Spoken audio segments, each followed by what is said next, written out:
आप देख रहे हैं श्री हरि कृपा आश्रम चैनल। संस्थापक स्वामी श्री हरि चैतन्य पुरी जी महाराज।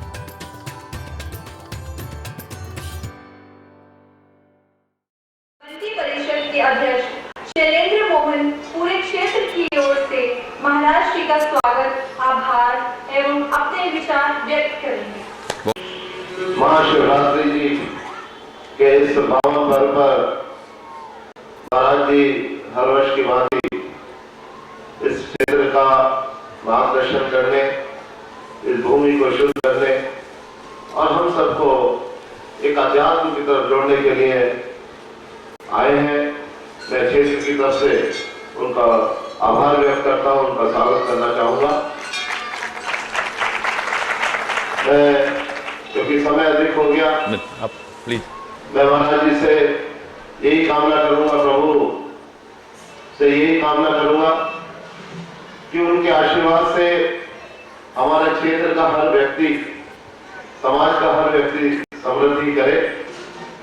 पर प्रभु समृद्धि ऐसी करे जिसके अंदर अगर पैसा भी आए तो अध्यात्म से जुड़कर आए, मन में प्रभु का भाव रखकर आए, बहुत सही, तामसिक भाव से पैसा ना आए, ये मैं कामना करता हूँ। बहुत सही। और समाज से ये उम्मीद करता हूँ कि जब भी जो व्यक्ति गलत तरीके से पैसा कमाए उसका सम्मान समाज में नहीं होना चाहिए। उसी व्यक्ति का सम्मान करें जो पैसा, जो समृद्धि आदमी सही तरीके से कमाए, ये भी हमारा कर्तव्य है। बहुत सुंदर। महाराज जी का एक हम पर कृपा बनी रहती है और हमारी सबकी इच्छा पूर्ण करें। बहुत बहुत धन्यवाद महाराज जी। और यहाँ विशेष रूप से इस क्षेत्र के सम्मानित विधायक और बहुत ही कर्मठ विधायक ऐसे हमारे डॉक्टर सिंघल साहब और सभी श्रद्धालु, हमारी बहनें, माताएं, हमारे आदरणीय बुजुर्ग, नौजवान, नन्हे प्यारे बच्चे और सभी लोग यहाँ जो संदेश है महाराज जी का, उसे पा करके मुझे तो लगता है कि अब महाशिवरात्रि का पर्व जो आता है, पिछले 3-4 वर्षों से लगातार आना हुआ है आपका सानिध्य, और उससे एक नई ऊर्जा, नई शक्ति सभी भक्तजनों को प्राप्त होती है। चाहे वह राष्ट्रभक्ति के उद्गार हो, मनुष्य के अपने जीवन के, उसके उद्धार के लिए, उसकी उन्नति के लिए जो भी संदेश आपकी ओर से मिलता है, यह दिन पर एक अमिट छाप छोड़ करके जाता है विभिन्न चैनलों में, विभिन्न माध्यमों से।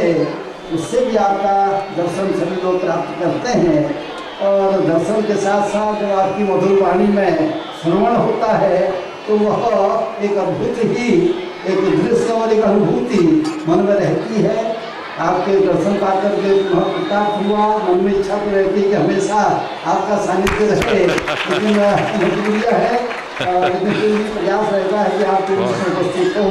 पुनः आपको सब बात नमन करके, प्रणाम करके बात विराम करता हूँ। धन्यवाद।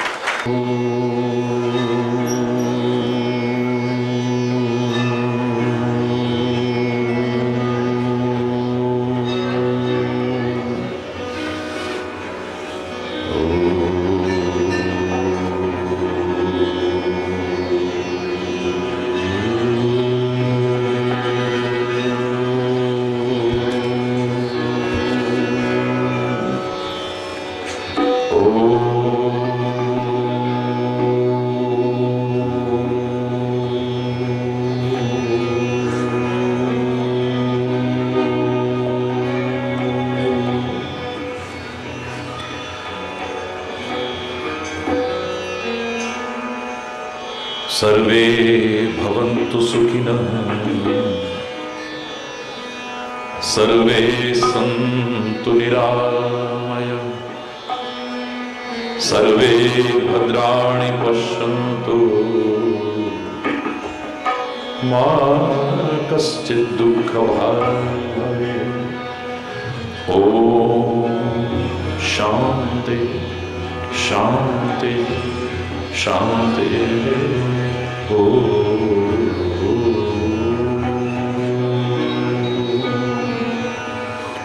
चैतन्य शाश्वतं शांतं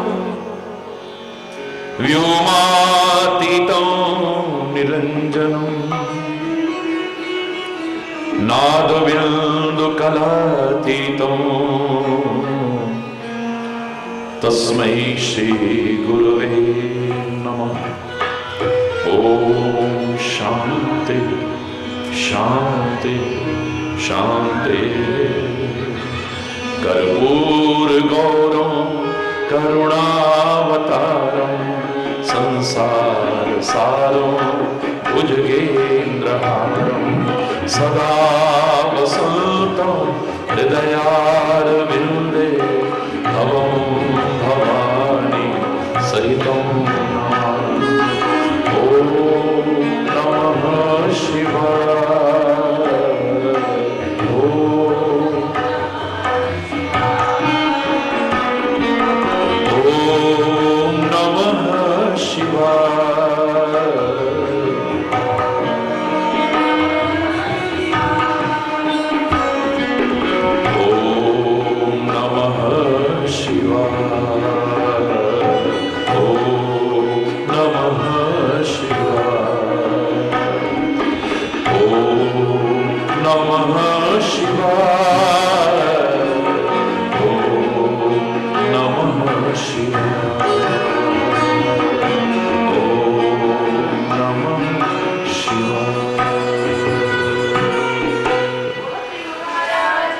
हर एक के जो कष्ट निवारे,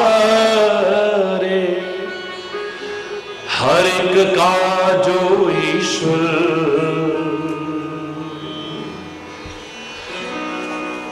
हर एक के जो दिल में समाया, नाम है उसका हरेश्वर, नाम है उसका हरेश्वर। हरे सकल दुख जगत के सोई हरेश्वर नाथ। आओ सभी श्रद्धा से मिलकर इन्हें नमावे मां। जय जय हरेश्वर नाम, जय जय हरेश्वर नाम। बोलो हरेश्वर महादेव की। महाशिवरात्रि के इस पावन पर्व की आप सभी को, समस्त भारतवासियों को, संपूर्ण विश्व के जनमानस को जो हमारे वतन के प्रति, हमारी संस्कृति के प्रति, हमारे पर्वों के प्रति आस्था रखते हैं, बहुत बहुत हार्दिक शुभकामनाएं, बहुत बहुत हार्दिक बधाई।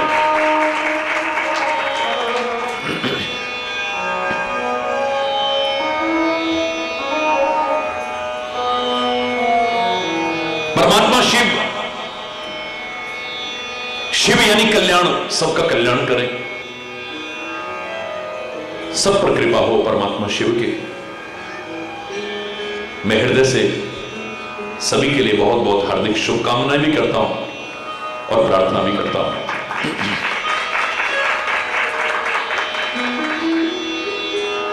बहुत वर्ष पहले एक संत सम्मेलन में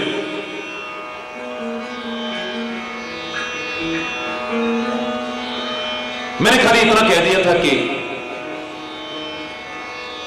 जो हमारे सामने शिव हैं, उनका यदि सम्मान न किया, उनका संरक्षण न किया, तो उस शिव की कभी कृपा नहीं मिल पाएगी।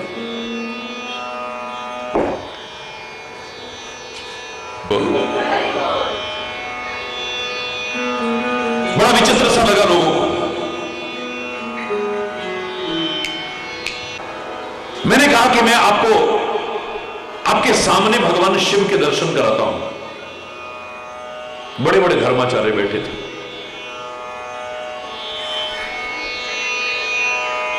अभी आपको दर्शन कराता हूं और याद रखना है, जिनके दर्शन करा रहा हूं इनका यदि सम्मान न किया, इनका संरक्षण न किया, तो उस शिव की भी कृपा पात्र नहीं बन पाओगे। सब सोचने लगे कौन से शिव के दर्शन करा रहे हैं। विशाल मैदान में कार्यक्रम चल रहा था, किनारे किनारे चारों ओर वृक्ष लगे हुए थे। मैंने इशारा करके कहा कि मेरे परमात्मा, पहले परमात्मा शिव वो हैं। कुछ लोगों को बड़ा अटपटा सा लगा और बड़े क्रोधित स्वर में बोले कि आप हमारे भगवान शिव का अपमान करते हैं। मैंने कहा शिव खाली आपके नहीं, वो तो मेरे भी हैं, इनके भी हैं, सबके हैं। यही तो हमारे महापुरुषों की विशेषता है, अवतारों की विशेषता है, परमात्मा की विशेषता है। सब परमात्मा के हैं, परमात्मा सबके हैं। लेकिन आपको कैसे लगा कि मैंने अपमान कर दिया? बोले एक वृक्ष से उपमा शिव की।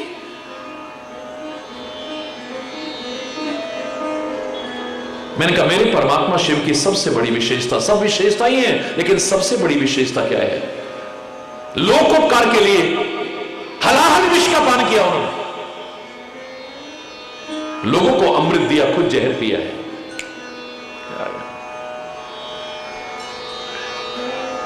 लोगों को अमृत दिया है, स्वयं विषपान किया है।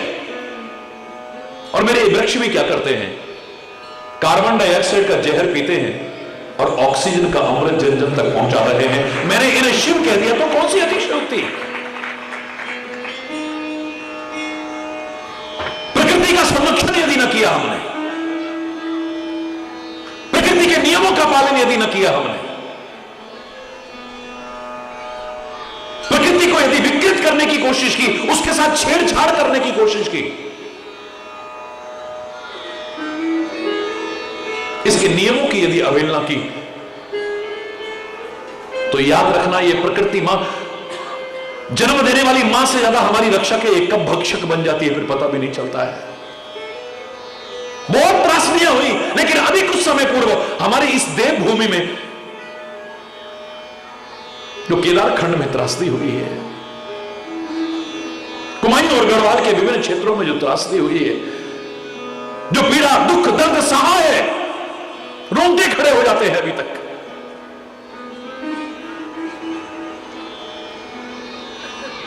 कई अज्ञानी लोग प्रश्न करते थे, क्या परमात्मा शिव वहां पर रक्षा नहीं कर सकते थे? या बताइए क्या भगवान शिव वहां मौजूद नहीं है? अरे भगवान शिव तो कहां मौजूद नहीं है? मेरी संस्कृति तो कंकर कंकर को शंकर का रूप मानती है। लेकिन याद रखना, उस परमात्मा शिव ने हमें जो मार्गदर्शन दिया है, ज्ञान स्वरूप है मेरे परमात्मा शिव। इसलिए ज्ञान शब्द जहां भी जुड़ता है हमें शिव के दर्शन होते हैं। रामायण में गोस्वामी तुलसीदास अगर गुरु की वंदना करते हैं तो किसी और रूप में नहीं करते हैं। वंदे बोधमयम नित्यम गुरु शंकर रूपिणम यमाशतो हि वक्रोपि चंद्रः सर्वत्र वंदते। मैं अपने सदगुरु की वंदना करता हूं जो कैसे हैं? शंकर रूप है।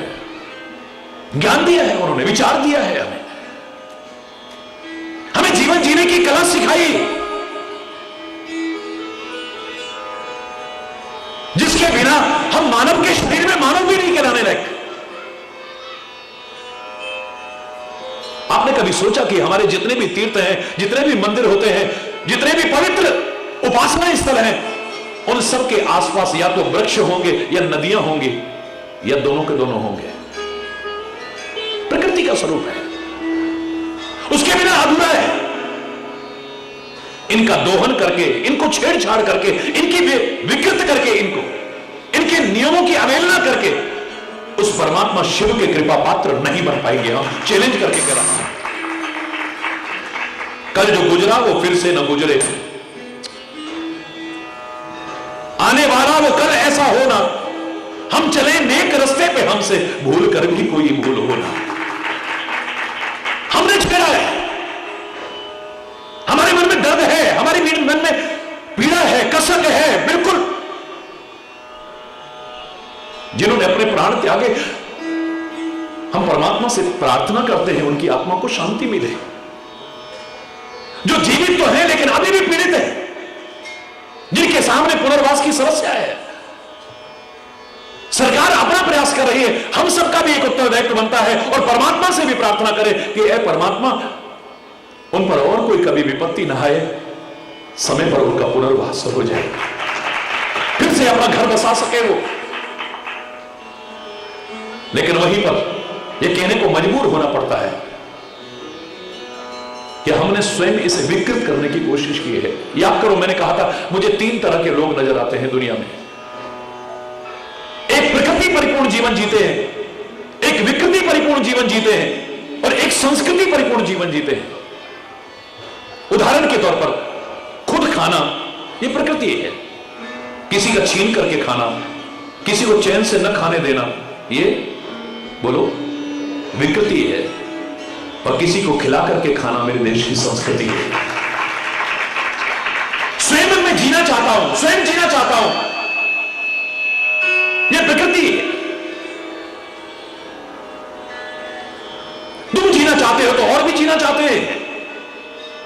औरों की लाशों पर पैर रख करके जीने की कोशिश मत करो कभी।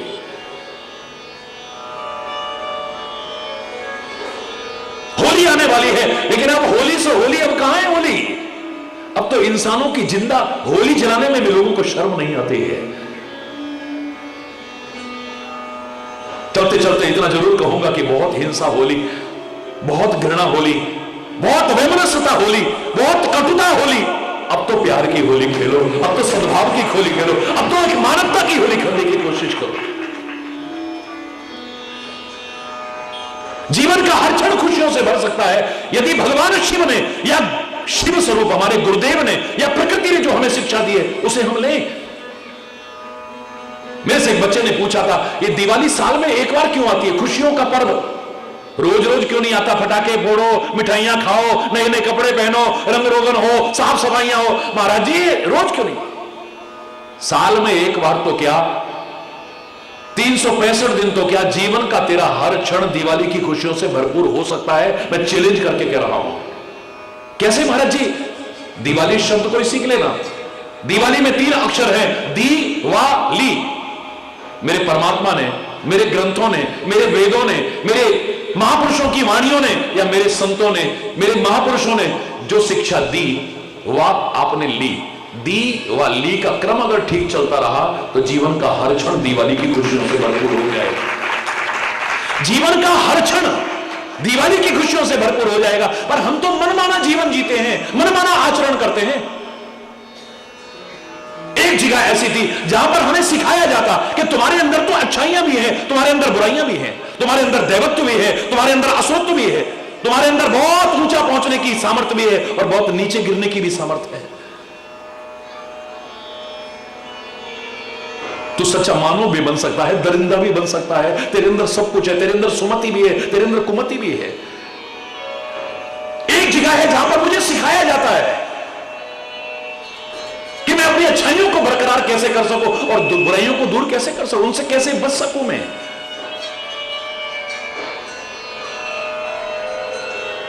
अपनी मानवता को कैसे जागृत कर सकूं, दरिंदगी से कैसे बचा रह सकूं, मैं अपने दैवत्व का विकास कैसे कर सकूं, असुरत्व से कैसे बच सकूं मैंने आपको इशारा किया, कल जंगल से जा रहा हूं। It's not only my imagination, मेरी भावना है। जंगल से जा रहा हूं, एक बहन जी मिली, उन्होंने प्रणाम किया, मैंने भी हाथ जोड़ के प्रणाम करा। मैंने कहा बहन जी आपका नाम क्या है? पूछ लिया। हरि बोलो, जोर से बोलो ना। मैंने कहा बहन जी आपका नाम क्या है? बोले महाराज मेरा नाम है बुद्धि। क्या नाम है? जोर से बोलो। बुद्धि। मैंने कहा बहन जी आप कहां रहती हो? हर आदमी के दिमाग में रहती हो, हर किसी के दिमाग में रहती हो। अच्छा, वाह, very good, nice to meet you, thank you. मैं आगे चल दिया। थोड़ा आगे गया तो एक बहन जी और मिली। मैंने पूछा बहन जी आपका नाम क्या है? मेरा नाम ना लज्जा है। क्या नाम है? लज्जा है। अच्छा, मुझे लाज कहते हैं, शर्म कहते हैं, हया कहते हैं। बहन जी आप रहती कहां हो? मैं ना लोगों की आंखों में रहती हूं। बिल्कुल उसी तरह से करके बोल रही। नाइस टू मीट यू, बहुत अच्छा लगा आपके साथ मिल करके, थैंक यू, सी यू। आगे चल दिया मैं। आगे गया तो एक बहन जी और मिली। मैंने कहा बहन जी आपका नाम क्या है? मेरी उत्सुकता बढ़ती चली जा रही है। भैया, लाठी वाले भैया, मेरे को तो सारी दुनिया भैया कहती ना। मेरा नाम है हिम्मत। हिम्मत देख के बड़ा मजा आया। जो दशा हो चुकी है समाज में नारी की। अभी एक पत्रकार भाई में से पिछले दिनों पूछ रहे थे कि एक पंक्ति में अगर आप देश की दशा, समाज की दशा के बारे में बोलना चाहे तो क्या कहेंगे? मैंने कहा शरीर की दशा देखनी है तो नाड़ी से पता चल जाएगी, अगर आपको नाड़ी ज्ञान है तो। कोई टेस्ट कराने की आवश्यकता नहीं पड़ती थी, इनका अपना महत्व है। कोई किसी प्रकार की जांच कराने की आवश्यकता नहीं। ऐसे भी हमारे यहां योग थे, नाड़ी पर हाथ रखा और बता देते थे आपको क्या परेशानी है। भारतीय संस्कृति का महान स्तंभ वो आयुर्वेद, जिसकी जानकारी रखने वाले एक इशारे मात्र में आपके सारे रोगों को सामने रख देते थे। शरीर की दशा देखनी है तो भारत कहता है नाड़ी से पता चल जाएगी, और समाज की दशा देखनी है तो नारी से पता चल जाएगी। इतना देखिए, वो कहती मैं कमजोर नहीं हूं, मेरा नाम है हिम्मत। क्या नाम है? अरे जरा आप बोलो जोर से, और जोर से बोलो ना। मेरा नाम है, ऐसे करके बोलो, हिम्मत। अच्छा बहन जी आप कहां रहती हो? सबके दिल में रहती हूं मैं, सबके दिल में रहती हूं मैं। Nice to meet you, thank you, see you, bye. आगे बढ़ गया मैं। आगे गया तो एक देवी और मिली, उनसे भी मैंने सहसा पूछ लिया। मैंने कहा बहन जी आपका नाम क्या है? मेरा नाम है तंदुरुस्ती। अच्छा भैन जी तुसी कितने रहते हो? आप कहां रहते हो बहन जी? बोले मैं हर एक के पेट में, हर एक के शरीर में रहती हूं, हर एक के शरीर में रहती हूं। वाह, बहुत अच्छा लगा आपसे मिलके, थैंक यू। आगे चला गया। आगे गया तो एक भाई साहब मिले। हरि बोल, हरि बोल। भाई साहब आपका नाम क्या है? मेरा नाम है क्रोध। मेरा नाम है क्रोध। भाई साहब कहां रहते हो? हर एक के दिमाग में रहता हूं मैं। मैंने कहा भाई साहब प्लीज, झूठ बोलना पाप है, धरती में सांप है, शर्म करो, को झूठ मत बोलो। अभी अभी एक बहन जी मिली, वो कहती है मेरा नाम है बुद्धि और मैं हर एक के दिमाग में रहती हूं। आप कहते हो मेरा नाम है क्रोध और मैं हर एक के दिमाग में, झूठ मत बोलो। बोले मैं सच कह रहा हूं, जब मैं किसी के दिमाग में आता हूं ना तो बुद्धि रह ही नहीं सकती वहां पे, मैं अकेला रहता हूं वहां पे। अरे बोलना, जोर से बोलना। जब मैं आता हूं तो बुद्धि रह ही नहीं सकती वहां पे। जब मैं चला जाता हूं वो उबाल ठंडा पड़ता है, शांत होता है आदमी। सॉरी यार मेरे को मिसअंडरस्टैंडिंग हो गई, सॉरी यार मेरे को उस समय बिल्कुल, तब दिमाग में आता है मैंने ऐसा क्यों किया होगा, मैंने ऐसा क्यों बोला होगा, मैंने ऐसा व्यवहार क्यों किया होगा। लेकिन तब तक कई बार अनुचित हो चुका होता है। मान लो गुस्से में आकर के आपने किसी का मर्डर कर दिया, क्रोध में आकर के किसी की हत्या कर दी, या कुछ ऐसे शब्द बोले कि जीते जी भी मार दिया किसी को।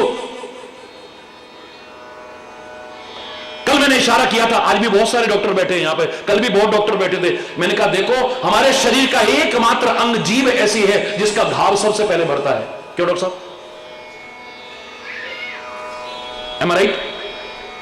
जबरदस्ती नहीं, मेरे शरीर का एकमात्र अंग जीभ ऐसा है जिसका घाव स्वाभाविक रूप से जल्दी सबसे पहले भरता है, लेकिन इसका दिया हुआ घाव कभी नहीं भरता है। याद रखना, इस जवान से जो घाव देते हैं कचोट जाता है। कई बार आम लोगों से तो क्या हम अपने माता पिता के दिल को कचोट देते हैं, अपने महापुरुषों के दिल को कचोड़ देते हैं। और मुझे लगता है कई बार अज्ञानता में, क्रोध में आकर के बुराइयां हमारे अंदर जब प्रवेश करती हैं, परमात्मा के दिल को भी दुख पहुंचा देते हैं। अब किसी को तुम मार दो या जीते जी मार दो और उसके बाद सॉरी भी बोल दोगे, तो अंग्रेजों ने जो सॉरी शब्द बनाया, उन्होंने कहा sorry does not makes a dead man alive. Sorry मरे हुए को जिंदा नहीं कर सकती है। क्या बहन जी, आप कहां रहती हो दिमाग में, भाई साहब आप कहां रहते हो दिमाग में, दो लोग एक साथ कैसे इतने दिमाग में रह लेंगे? How it can be possible? जबकि मैं कहता हूं नथिंग इज इम्पॉसिबल। ये नहीं हो सकता है, बोले एक ही रहता है। या तो बुद्धि रहती है और क्रोध कहता है कि जब मैं आ जाता हूं तो बुद्धि नहीं रहती है आदमी की, खत्म हो जाती है। आगे बढ़ा, मैं तो बड़ा कौतूहल में आगे बढ़ा। एक और भाई साहब मिले, मैंने कहा हरि बोल महाराज जी, प्रणाम महाराज। आपका क्या नाम है भाई साहब? हरि बोल। मेरा नाम लालच है, लोभ। मेरा नाम लोभ है। हरि बोल। अच्छा, आप कहां रहते हो? हे लोभ जी, हे लालच जी, आप कहां रहते हो? बोले हर एक की आंख में रहता हूं मैं। जरा कोई चीज देखी, लालच आ जाता है तो मेरी हो जाए। और ही बोलना, जोर से बोलो ना। मेरा सो मेरा, तेरा भी मेरा। एक कहता है तेरा सो तेरा, ले यार मेरा भी तेरा, क्या याद करेगा किससे पाला पड़ा है। एक कहता है नहीं मेरा सो मेरा, जोर से बोलो ना। एक कहता है ना तेरा ना मेरा, ये चिड़िया रैन बसेरा। एक कहता है भैया तेरा सो तेरा, मेरा सो तू अपने में मस्त रहे यार, हमें अपने में, तू भैया हमें डिस्टर्ब मत करा कर आके, ना हमें तेरे से कुछ चाहिए ना तू हमसे मांग। हरि बोल। तेरा सो तेरा और मेरा सो, अरे बोलो ना, मेरा। एक आपस में इतना प्यार है, इतना प्यार है। अरे यार बिल्कुल चिंता मत कर, कभी मत शर्माना। मेरा सो तेरा, तेरा सो मेरा। तेरे को जरूरत पड़े मुझसे मांग लेना और मुझे जरूरत पड़ेगी तो तेरे से मांग लूंगा। ये है। अब सोच लेना आप किन में से हो, मेरा सो तेरा, तेरा सो मेरा, या मेरा सो मेरा, तेरा भी मेरा, या क्या तेरा मेरा यार साहब यहीं रह जाना एक दिन। हरि बोल रहा।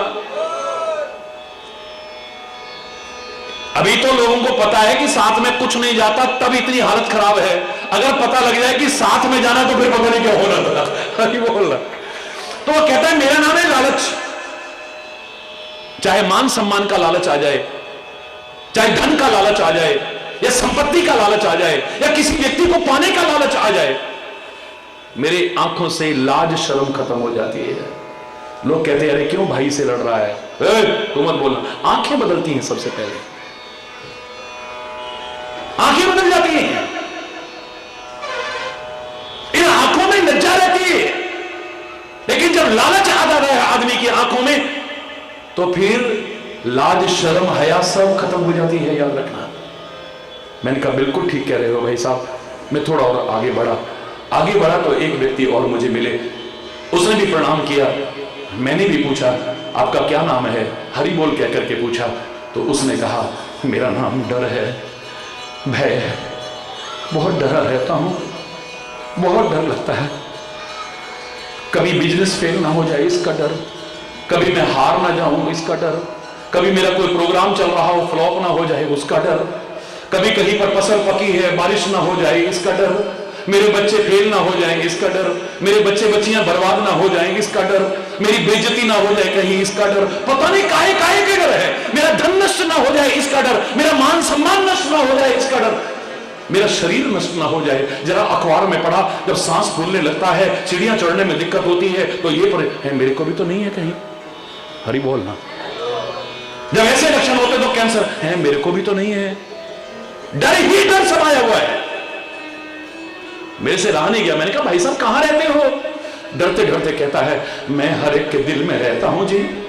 मैंने कहा झूठ मत बोलो भाई साहब, दिल में तो हिम्मत रहती है, अभी मिली थी रास्ते में, और आप कह रहे हो कि दिल में मैं रहता हूं, मैं कैसे मान लूं इस बात को?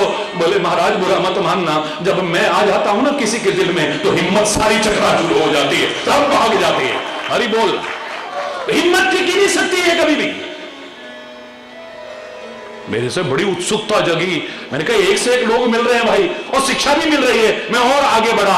एक और व्यक्ति मिले। मैंने कहा भाई साहब आपका क्या नाम है? अरे प्रणाम महाराज जी, आपको तो टीवी में देखा है। अरे महाराज कृपा करो, कितने लाखों लोग आपके किस्से सुनाते हैं, बड़े बड़े चमत्कार। मैंने कहा मेरा चमत्कार नहीं है तो विश्वास का और प्रभु नाम का। नहीं नहीं जो भी है महाराज जी मेरे पर भी कृपा करना। क्या नाम है आपका? मेरा नाम है रोग, मेरा नाम है बीमारी। भाई साहब कहां रहते हो? बोले हर एक के पेट में, हर एक के शरीर में रहता हूं। मैंने हो ही नहीं सकता, उसमें तो रहती तंदुरुस्ती। बोले जब मैं आता हूं तो तंदुरुस्ती गायब हो जाती है। अरे बोल रहा, जोर से बोलो ना। याद रखना इस बात को, हमारा कितना भी प्यार क्यों ना हो, जहां हमारे मन में शंका आ जाएगी, एक दूसरे के लिए शक आ जाए, गलत हो जाए, अपना स्वार्थ आड़े आ जाए, प्यार खत्म हो जाएगा। यूं चुटकियों में खत्म हो जाएगा। कितना भी प्यार हो, सदियों का चला प्यार हो, किसी के प्रति भी प्यार हो, जहां मन में शंका आ गई प्यार नहीं रहेगा। भाई भाई के मन में शंका आ जाए, पति पत्नी के मन में शंका आ जाए, मैं तो कहूंगा गुरु शिष्य के मन में भी आ जाए, भगवान और भक्त के मन में भी अभी आ गई, प्यार नहीं रह सकता है। दावे से कह रहा हूं, मन में गलत फहमियां आ गई। अंडरस्टैंडिंग होना अच्छी बात है, लेकिन मिसअंडरस्टैंडिंग से बचना और भी ज्यादा अच्छी बात है। जरा सी घर में मिसअंडरस्टैंडिंग हो जाती है, बहुत अच्छी अंडरस्टैंडिंग है आपस में, लेकिन जरा सी मिसअंडरस्टैंडिंग सारा प्यार खत्म कर दिया। जिनका सम्मान करते थे अब उनका निरादर कर रहे हैं, जिनकी स्तुति करते थे उनकी निंदा कर रहे हैं, जिनकी बड़ाइयां करते थे अब निंदा कर रहे हैं, जिनके पीछे भागे भागे जाते थे अब जाने को मन नहीं कर रहा है। कहां गया वो प्यार? एक सेकंड में खत्म हो जाता है। कुछ चीजों पर ध्यान रखना, याद रखना। और आज भोले बाबा का ये जो पर्व मना रहे हो, आप भी चढ़ा रहे हो ना ऊपर जल, मैंने भी चढ़ाया है जल, हर कोई चढ़ाए जल, लेकिन सोचना उसके तो जटाओं में गंगा जी है, उसी की जटाओं से निकली हुई गंगा जी को तुम ला करके चढ़ा रहे हो। मैं आपकी भावना को सम्मान करता हूं, वरना कौन सा बड़ा तीर मार दिया। ये काहे के लिए विधान बना है? क्यों करते हैं हम? अरे उसके सिर पर चढ़ाने की क्या आवश्यकता है? उसकी तो सिर पर गंगा जी विराजमान है। हम इसलिए चढ़ाते हैं, हमारे ऋषि वैज्ञानिकों ने इसलिए कहा कि चढ़ाते चढ़ाते इनको कभी आए दिमाग में कि उसके तो सिर पे गंगा जी भी है, उसके सिर पे तो चांद भी है, दोनों शीतलता के प्रतीक हैं। वो तो अपने दिमाग को ठंडा रखता है, वो जल चढ़ाने वाले उस पर जल चढ़ाते चढ़ाते कभी अपने दिमाग को भी ठंडा रखने का संदेश दे दे, जीवन का आनंद ही कुछ और हो जाएगा। जीवित मृतक तुल्य है। कौन है जीवित व्यक्ति? अगर एक पंक्ति में मैं कहूं तो जिसका दिमाग ठंडा है, जिसका, जोर से बोलो, जिंदा कौन है? जिसका दिमाग ठंडा है। वैसे भी पुराने लोग कहते थे ना, पैर गरम पेट नरम सिर ठंडा, आए हकीम तो मारो डंडा। मतलब मारना डंडा नहीं, मतलब आपको आवश्यकता नहीं पड़ेगी। अगर आपके हाथ पैर ठंडे हो रहे हैं, मामला कुछ गड़बड़ है, there is something wrong, you should consult your doctor. आपके हाथ पैर ठंडे हो रहे हैं, मामला गड़बड़ है। आपका पेट अगर टाइट है, देयर इज समथिंग रॉन्ग। आपका सिर अगर गर्म रहता है, मामला गड़बड़ है, गड़बड़ है। हरि बोलना, ये सत्य है। तो दिमाग ठंडा रखना। भारतीय संस्कृति में देखो, आप हमारे गणेश जी हैं, भालचंद्रो गजानन। गणेश के 12 नाम में एक नाम क्या है? भालचंद्रो, उसके सिर पर भी चांद है। हमारी भगवती देवी जगदंबा के माथे पर भी चांद है। हमारे तो राम ने तो नाम ही रामचंद्र रख लिया है, चांद को रखा है। हमारे तो भगवान कृष्ण ने भी चंद्र को जोड़ा, कृष्ण चंद्र रखा है नाम। संतों महापुरुषों ने चांद जोड़ा हो ना जोड़ा हो, माथे पर चांद हो ना हो, लेकिन हमारे यहां कोई नौटक और ढोंग की वजह से चंदन नहीं लगाते थे। चंदन लगाने का भाव था, चंदन भी शीतलता का प्रतीक है। यह संदेश दे रहा था कि दिमाग को ठंडा रखो हमेशा। इस्लाम ने भी सबसे ऊपर रखा है चांद को, किसने नहीं रखा है? हर एक ने चांद के महत्व को स्वीकार किया है। यह संदेश दे रहा था दिमाग को, अरे भगवान के ऊपर तो जल चढ़ा रहा है, कभी अपने दिमाग पे भी डाल ले। बात बात में जो तमतमाता रहता है, 3 चीज की कमी की वजह से नरक बना हुआ है, घर नरक बना हुआ है, गांव नरक बना हुआ है, समाज नरक बना हुआ है। ना हमें ठीक से रहना आता है, जहां हम रहते हैं हमें ठीक से रहना नहीं आता। बोलो, हमें ठीक से अपनी बात ठीक से, अपने आप बोलो, फिल इन द ब्लैंक्स, अपनी बात ठीक से। हमारा इंटेंशन गलत नहीं है। मेरा इंटेंशन गलत नहीं था, इंटेंशन बोल गया। अरे बोल, वो मैं टेंशन में था ना, इंटेंशन बोल गया, इंटेंशन बुरा नहीं था। भाव बुरा नहीं है, मन में भी है कि मैं कुछ अच्छा बोलूं, but expression is very poor, अभिव्यक्ति नहीं आती है, कुछ ऐसा बोल जाते हैं, जरा देर में दुश्मनी हो जाती है, कला कलेश हो जाता है, विरोध हो जाता है, मनमुटाव हो जाता है, अशांति हो जाती है, खून खराबा हो जाता है जरा देर में। हम जहां रहते हैं हमें रहना नहीं आता ठीक से। मेरे प्यारे बच्चों, हमें अंतरिक्ष के लिए नहीं बनाया, लेकिन वहां भी हमें रहना आ गया। हमें नाज है अपनी कल्पना चावला बेटी पर, हमें नाज है भारतीय मूल की सुनीता विलियम्स पर, जिन्होंने कीर्तिमान स्थापित करके दिखाया है।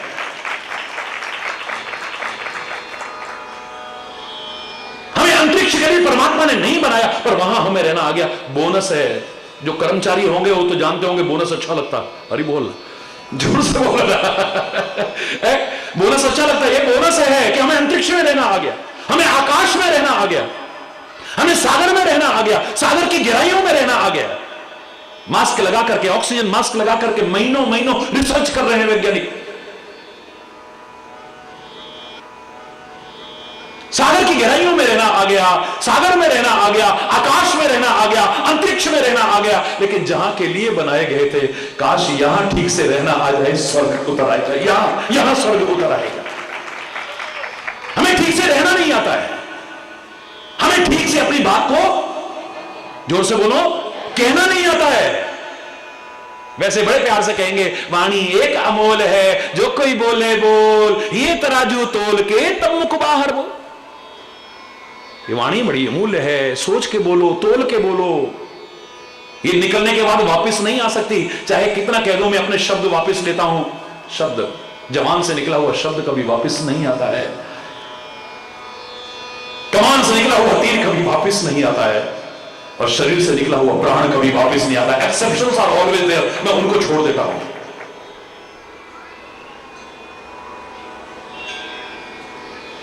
ऐसी वाणी बोलिए मन का आपा खोए, औरन को शीतल करे आप हूं शीतल हो। जरा जरा बात में खुद भी खोल रहे हैं, औरों को भी खोला रहे हैं। बाबा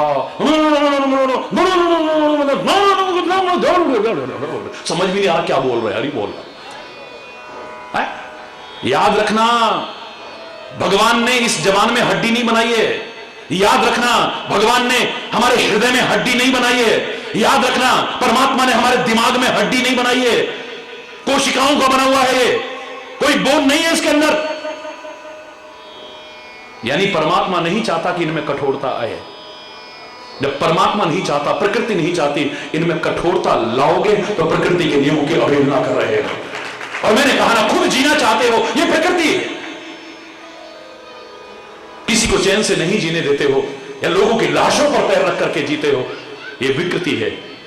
और किसी की जान बचाने के लिए, धर्म की रक्षा के लिए, देश की आजादी के लिए अपने प्राण भी कुर्बान कर दो, ये मेरे देश की संस्कृति है।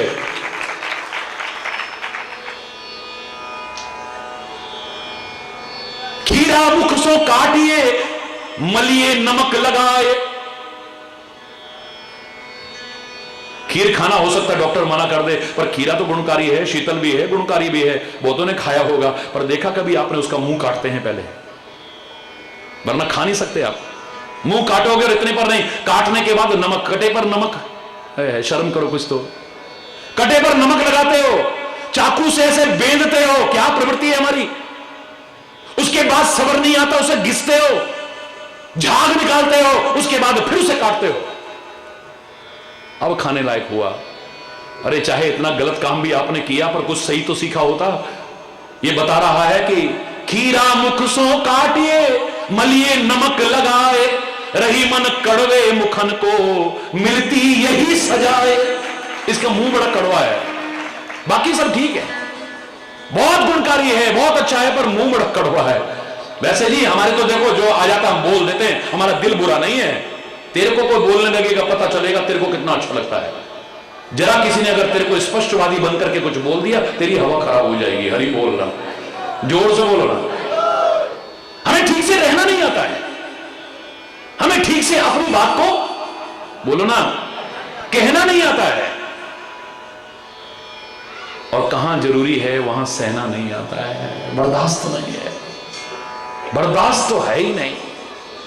पति को पत्नी की, पत्नी पति को पत्नी की और पत्नी को पति की बात बर्दाश्त नहीं है, माँ बाप को बच्चों की, बच्चों को माँ बाप की बात बर्दाश्त नहीं, भाई भाई को बर्दाश्त नहीं, मित्र मित्र को बर्दाश्त नहीं है। जो हमारे जीवन का भला चाहते हैं वो गुरु भी कभी हमारी भलाई के लिए कुछ कह दें वो भी बर्दाश्त नहीं है।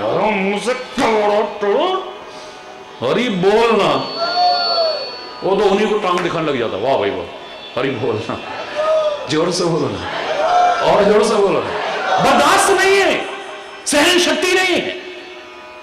क्या कारण है कि हमारा दिमाग गर्म है। इस पवित्र महाशिवरात्रि पर्व पर सबसे पहला संदेश यही मिलता है कि अपने दिमाग को ठंडा करना सीखो, तब जल पर चढ़ाने का फायदा है। भगवान पर जल चढ़ा रहे, कितने लोग चढ़ा रहे हैं बोलो? पहले तो वो कैलाश में है, वैसे तो सब जगह है, लेकिन उसका निवास हम बताते हैं कैलाश में है, कितना ठंडा। फिर सिर पे गंगा जी है, वो भी ठंडी। फिर जोर से बोलो ना, चांद लगा रखा है, वो भी ठंडा, शीतलता। कुछ तो सीख लें हम इनसे, है? खाली इनको अपनी कमियां छुपाने की ढाल तो ना बनाए। अलग शिव शंकर भोलेनाथ, लगे दम मिटे गम, हरि बोल। अरे भैया तुम वैसे तो इतने धार्मिक बन रहे हो, सारा दिन चिलम भांग गांजा ये सब क्या चल रहा है? ये बोले शंकर जी के उपासक है, शंकर जी के। शंकर जी ने जहर पिया, हलाहल विष, आत्महत्या के लिए नहीं, लोकोपकार के लिए, लोगों को बचाने। पी लेगा? सांप के नाम से तेरी हवा खराब होती है, कितना भी 30 मार का बनता है। किसी ने झूठ मूठ कह दिया तेरे कमरे में सांप देखा था, सच्ची बताना, नींद आएगी? सच्ची बताना, झूठ मत बोलना, आएगी नींद? भाई तुम सपेरे अगर हो, सांप पालने वाले हो तो मैं नहीं कह सकता, फिर तो तुम्हारी छाती पे घूमते रहे, तुम्हारे मुंह पे घूमते रहे, तब नहीं कह रहा, अपवाद, वरना नींद आएगी? बोलो ना, कैसे शंकर जी के उपासक हो? भूत प्रेत उसके गण हैं और तुम भूत प्रेत के नाम पर ढोंग पाखंड और अंधविश्वास की चौखटों पर नागा करते हो। कुछ लग गया है तुम्हारे ऊपर, हरि बोलना। सब अपना अपना बताएंगे। पंडित जी के पास पहुंचे, उन्होंने कहा भाई तुम्हारे ग्रह खराब चल रहे हैं। भूत प्रेत वाले, अरे तुम वहां से निकले ना, पीपल के पेड़ से कोई चढ़ गया तुम्हारे ऊपर, हरि बोल। हरि बोल ना। कोई नाटक करने वाली होंगी तो इनको 2-3 बातें आती हैं बस, किसी ने कुछ कर दिया है, किसी ने कुछ खिला दिया है तुमको, हरि बोल। और वो भी कोई अपना ही है, पहले ही प्यार नहीं है और भी क्या हरि बोल। ये खाली हंसने की बात नहीं है, गहराई से विचार करना। इनको खाली अपनी कमियां छुपाने की ढाल ना बनाए हम। ये क्या शिक्षा देते हैं, क्या प्रेरणा देते हैं, क्या उपदेश देते हैं, उसे भी लेने की कोशिश करें। सबसे पहले मैंने कहा कि दिमाग में बुद्धि है, इसमें बुद्धि रहने दो। क्रोध आएगा तो बुद्धि नष्ट हो जाएगी, याद रखना। क्रोध आएगा, बोध नहीं रहेगा, बुद्धि नष्ट हो जाएगी, अनुचित कर बैठोगे, अनुचित बोल जाओगे, विचार खत्म हो जाएगा। और समझ लेना कि समझदार व्यक्ति कुछ भी करने से पहले, कुछ भी बोलने से पहले, कुछ भी किसी से संबंध बनाने से पहले विचार करता है, उसे सफलता मिलती है। और जो मूर्ख व्यक्ति होता है, कुछ बोलने के बाद विचार करता है, कुछ करने के बाद विचार करता है, किसी से संबंध बनाने के बाद विचार करता है। शर्म, ग्लानि, पश्चाताप, इसके अलावा उसके हाथ में कुछ भी नहीं आता है। सबसे पहले अपने दिमाग को ठंडा, जो परमात्मा ने हमारे अंदर बनाया है, अच्छा बनाया है, उसे विकसित करने की कोशिश करें। सुमति कुमति सबके उड़ रही, नाथ पुराण निगम अस कहीं। और पता भी है कि जहां सुमतिता संपत्ति नाना, जहां कुमतिता विपत्ति निधाना। अगर अच्छी मति होगी तो घर में सुख होगा, संपत्ति होगी, खुशहाली होगी, हर तरफ लहर बहर होगी। और अगर कुमति होगी, रात दिन घर में कलेश होगा, मनमुटाव होगा, घर तो नरक बनेगा ही, वहां पर विपत्तियां ही विपत्तियां मंडराएंगी। याद रख लेना इस बात, मिलजुल करके रहो ना। मैंने आपसे हर बार कहा है कि भगवान शिव के परिवार में कितने लोग हैं, गिने चुने सदस्य। किसी का खान पान नहीं मिलता, एक को बेलपत्री इत्यादि की अच्छी लगती है, एक को लड्डू अच्छे लगते हैं, गणेश को, दुर्गा को अनेक प्रकार के पकवानों के भोग लगते हैं, कार्तिकेय को कोई खान पान किसी का नहीं मिलता, वाहन किसी के नहीं मिलते। एक चूहे पर सवार है, एक मोर पर सवार है, एक सिंह पर सवार है, एक वृषभ पर सवार है। सबकी सवारियां भी अलग अलग हैं, खान पान अलग अलग है, और किसी का रूप नहीं मिलता। भगवान शिव स्वयं पंचमुख वाले और 3-3 नेत्र वाले हैं। उनकी दुर्गा पत्नी अनेक भुजाओं वाली है। उनका पुत्र गणेश हाथी के मुख वाला और 4-4 हाथ वाला है। स्वामी कार्तिकेय उनका बेटा 6-6 मुख वाला है। किसी का रूप नहीं मिलता, किसी के खान पान नहीं मिलते, किसी का वाहन नहीं मिलता आपस में, और एक दूसरे के दुश्मन है उस परिवार में। उसी परिवार में बैल भी रहता है, वृषभ रहता है और नंदी, और उसी परिवार में शेर रहता है। कोई जमीन जायदाद के बंटवारे की लड़ाई नहीं है, कोई मान सम्मान की लड़ाई नहीं है, किसी और वजह से लड़ाई नहीं है, जन्मजात दुश्मन है एक दूसरे के। उसी परिवार में रहते हैं, उसी परिवार में सर्प भी है, उसी परिवार में चूहा भी है, वो तो खा जाता है। उसी परिवार में मोर भी है, उसी परिवार में सर्प भी है, मोर तो शाम को खा जाता है। हरि बोलना। ये कैसे मिलकर रह लेते हैं, कैसे? सबसे पहले अपनी बुद्धि को नष्ट नहीं होने देते, यानी अपने दिमाग के अंदर क्रोध नहीं आने देते हैं। बस पहले विचार करते हैं। हम तो आप देखा ना ताप। हरि बोलना। जरा इतने कान के कच्चे, जरा किसी ने कुछ कह दिया, बस फिर शुरू हो गए। हरि बोलना। बस आज तो घर का टीवी भी टूटेगा और वो भी टूटेगा और वो भी होएगा, खाने की थालियां भी फेंकी जाएंगी, पता नहीं क्या क्या होने वाला है। हरि बोलना। मिलकर के रहते हैं, इनके दिल मिले हुए हैं। मैंने हमेशा कहा है कि आप तन से मिलकर के रहते हो, मजा उस दिन आएगा जब तुम्हारे दिल मिल जाएंगे। 14 साल के लिए उर्मिला, उदाहरण याद कीजिए, 18 दिन प्रवचन किया था मैंने। 14 साल के लिए उर्मिला जंगल में अपने पति को भेज देती है, हंसते हंसते। जिसका पति शराबी होगा, लड़ता होगा, झगड़ता होगा, रात दिन कलेश करता होगा, अपमान करता होगा, हो सकता है। वैसे तो इस भारत की नारी इतनी महान है, बाहर के लोग आके हैरान रहते थे, जिसने कभी एक दूसरे को देखा नहीं उसके साथ जिंदगी कैसे निर्वाह कर लेते हैं ये लोग। देखा तक नहीं, आज देखने लगे हैं और साथ रहने लगे हैं, इसीलिए संबंध हमेशा नहीं रहता। कुछ दिन बाद ही हरि बोलो, जोर से बोलो ना।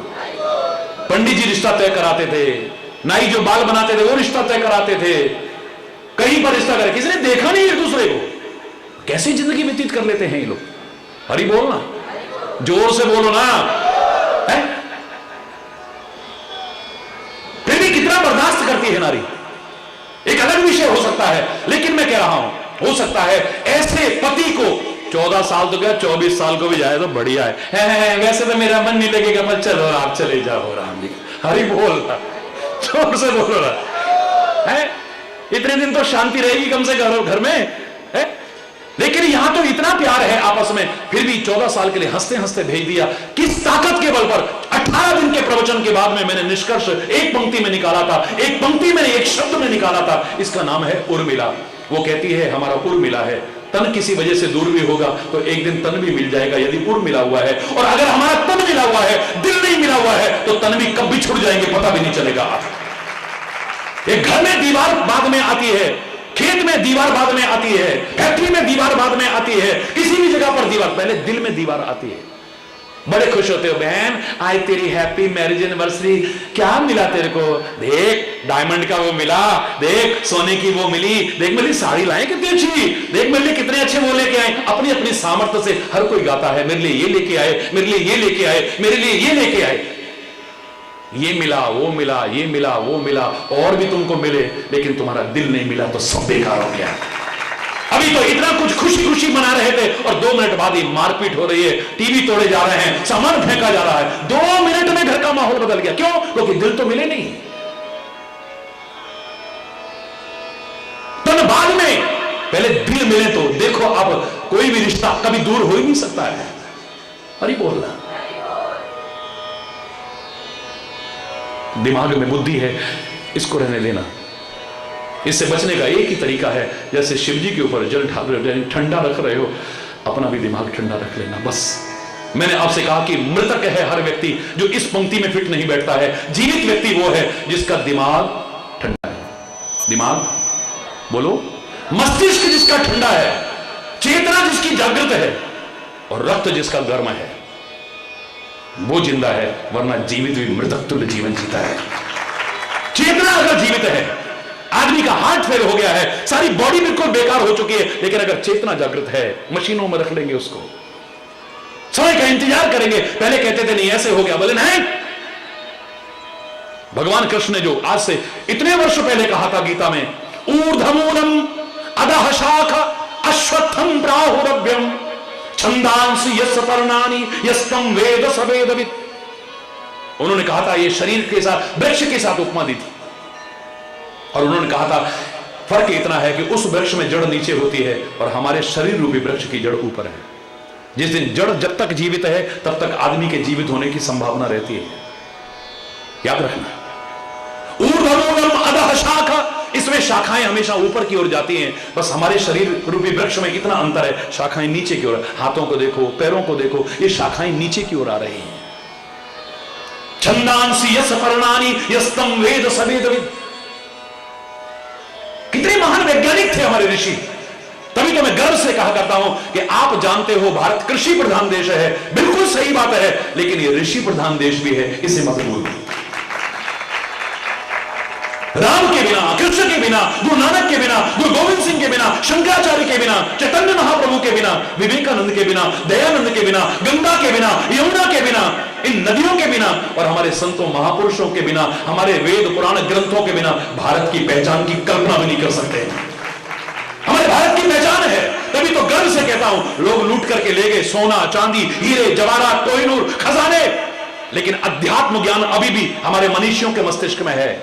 बिजनेस बना के नहीं, निस्वार्थ भाव से चंद लोग भी एकजुट होकर आगे आ जाएं, अपना प्रचार करने में नहीं, इस भारतीय संस्कृति के चिंतन का प्रचार करने में जुट जाएं, ये भारत फिर से जगत गुरु के पद पर प्रतिष्ठापित हो। अरे बोलो, जोर से बोलो रहा।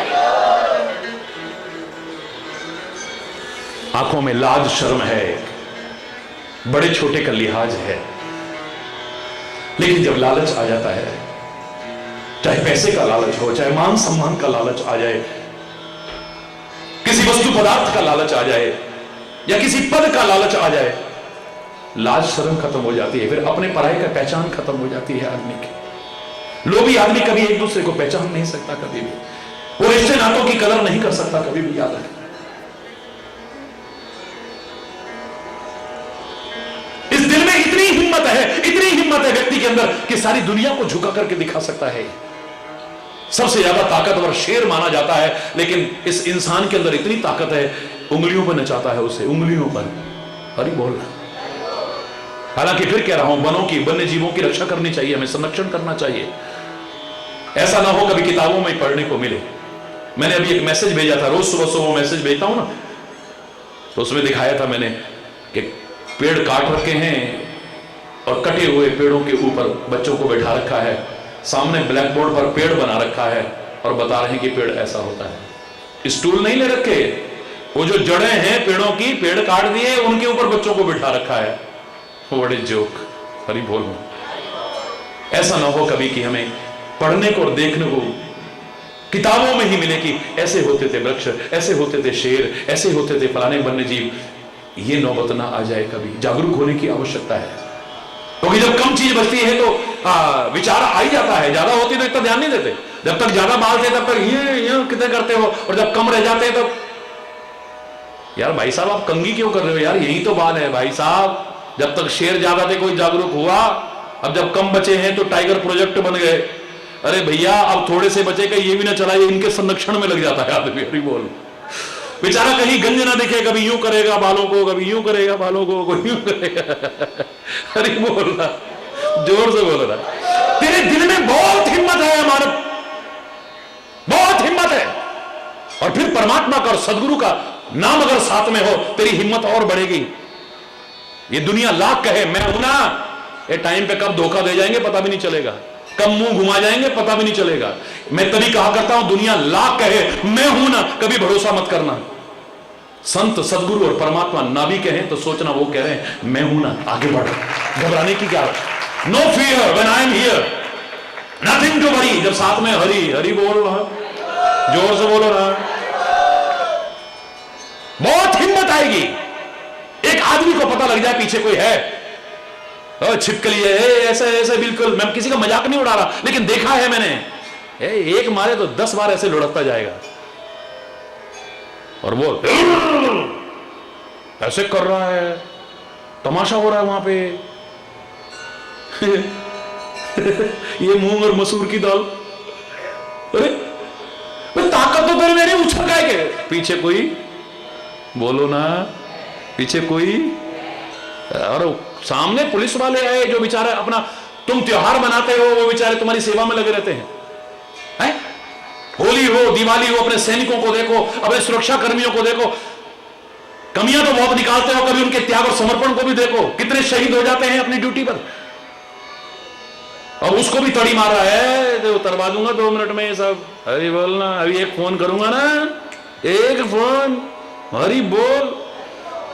क्योंकि पीछे कोई, जोर से बोलो ना, है कोई, ताकत आती है। लंका के युद्ध में, रामायण में मिलता है कि विभीषण आज रावण को बताया, है रावण, भ्राताश्री नहीं है रावण। माला तो जपी इसने, तो तलवार उठाई भी नहीं कभी है? पर पीछे कोई, कौन है? जोर से बोलो, कौन है?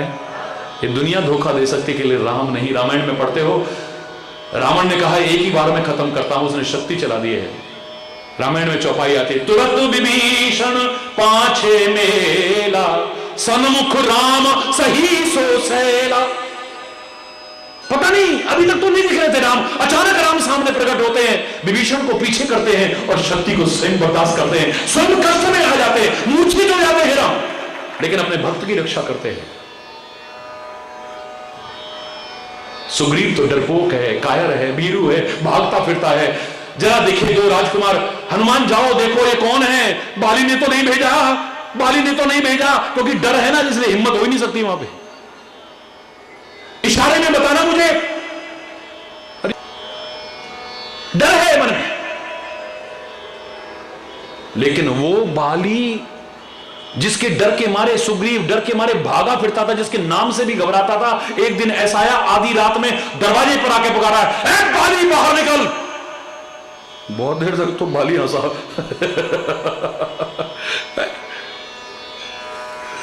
इसकी ललकार को क्या मानूं, इसके चैलेंज को क्या स्वीकार करूं मैं? ये मेढक से शेर लड़ता हुआ अच्छा लगेगा, लेकिन हिम्मत है तो बाहर निकल।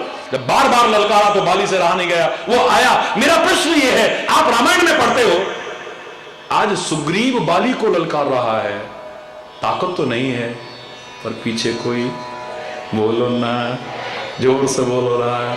मेरा मनोबल बढ़ जाता है, मेरा आत्मबल बढ़ जाता है, मेरा आत्मविश्वास बढ़ जाता है जब मुझे पता लगता है कि मेरे साथ कोई, और मेरे साथ तो वो है जिसका मुकाबला दुनिया में नहीं है कोई है। जिस दिन तुम्हें लगने लग गया कि परमात्मा मेरे साथ है, मेरा सदगुरु मेरे साथ है, मेरे सदगुरु के वचन मेरे साथ है, जीवन क्षेत्र में आगे आगे बढ़ोगे। वरना हिम्मत तो बहुत है तुम्हारे अंदर, तरह तरह के डर आएंगे, और जैसे ही डर आएगा हिम्मत अपने घर भाग जाएगी। याद रखना, नहीं बच सकती है। बुद्धि रखनी है तो क्रोध से बचना पड़ेगा, लाज शर्म रखनी है इन आंखों में तो लालच से बचना पड़ेगा, हिम्मत रखनी है अपने अंदर। फिर ना हो साथ कोई, अकेले चलो तुम ही एकला चलो, एकला चलो, एकला चलो रे, इतनी हिम्मत आ जाएगी। वो छोटे छोटे रणबांकुरों का आप देख रहे थे शहीद आजम भगत सिंह के साथ में, इतने छोटे छोटे बच्चों के मन में लाखों वर्ष की उम्र भी इन पर कुर्बान करने में अधूरापन सा लगता है। क्यों डर नहीं लगा उन्हें फांसी से? क्यों डर नहीं लगा उन्हें कोड़ों से? क्यों डर नहीं लगा उन्हें गोलियों से? क्यों नहीं डरा? डर आ ही नहीं सकता क्योंकि हिम्मत है। अगर डर आ जाता तो हिम्मत नहीं रह सकती थी। गुरु तेग बहादुर को देखो, गुरु गोविंद सिंह जी महाराज को देखो, उन गुरुओं को देखो, अमर शहीदों को देखो। गरम गरम तवों के ऊपर रखा जा रहा है, गरम गरम रेत डाली जा रही है, कोई बर्दाश्त कर सकता है? टुकड़ा टुकड़ा किया जा रहा है, एक एक अंग, उंगलियां अलग की जा रही है, हाथ का पोछा अलग किया जा रहा है, पैर अलग काटे जा रहे हैं। एक बार होश नहीं की, काहे के बल पर? हिम्मत है, हिम्मत। अगर उनके मन में भी डर आ गया होता तो हिम्मत चली गई होती, जा ही नहीं सकती। आज तो तुम उनका नाम लोगे तो तुम्हारे अंदर हिम्मत आ जाएगी। उन वीर अमर शहीदों को याद करोगे, उन गुरुओं को याद करोगे, उन महापुरुषों को याद करोगे, तुम्हारे अंदर हिम्मत आ जाएगी। परमात्मा के अवतारों को याद करोगे, तुम्हारे अंदर हिम्मत आ जाएगी। तुम्हारे महाराज जी जाते हैं सीमा पर हर साल प्रवचन करने, बॉर्डर पर प्रवचन करते हैं, सेना के बीच भी प्रवचन करते हैं। कितनी सरकारें परेशान हैं जो मेरे प्रति इतनी श्रद्धा रखते हैं, आप सिक्योरिटी क्यों नहीं रखते हो? आपको सिक्योरिटी क्या जिस दिन आएगी ना हो सकता है सिक्योरिटी वाला ही मार जाए, हरी बोल। और जब तक है किसी के बाप की हिम्मत नहीं जो बाल बाका भी कर जाए। अगर मैं दुनिया से कहता हूं जाको राखे साइया, मार ना सके कोई, बाल ना बाका कर सके चाहे सब जग में, मुझे तो पहले भरोसा होना चाहिए। दिन रात आपके बीच भागा फिर रहा हूं, काहे के बल पर? मेरी हिम्मत नहीं, किसी को याद करता हूं तो हिम्मत बढ़ जाती है, डर पासपोर्ट की नहीं पाता है। या तो हथेली पे लेके चला था पहले दिन ही, पूरे हिमालय की यात्रा के सामने कदम कदम पर मृत्यु मंडराती हुई दिखती थी। हरी बोलना, ये कोई नाटक की बात नहीं है, सामने उदाहरण है। आपके महाराज जी के तो 20 करोड़ लोग जुड़े हैं आज विश्व में, और आप कई 200, 400, 500, 1000 आदमी जुड़ जाए। आदमी अपने प्राइवेट सिक्योरिटी गार्ड रखना शुरू कर देता है।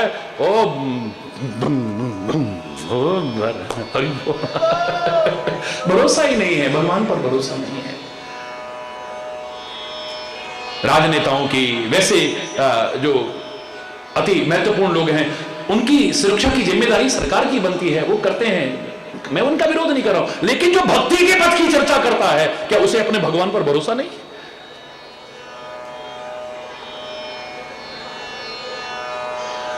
एक बार करके देखो, हिम्मत आ जाएगी तुम्हारे अंदर। और याद रखना, अगर गलत खान पान हुआ, गलत दिनचर्या हुई, गलत संगति हुई, गलत आचरण हुआ तो स्वास्थ्य गायब हो जाएगा, क्योंकि रोग आ जाएंगे। या तो तंदुरुस्ती रख लो या रोग रख लो। खरी बोलना, मन को सही दिशा देनी है। बहुत दिन से प्रवचन हमारा वही चल रहा था, समय काफी हो गया है।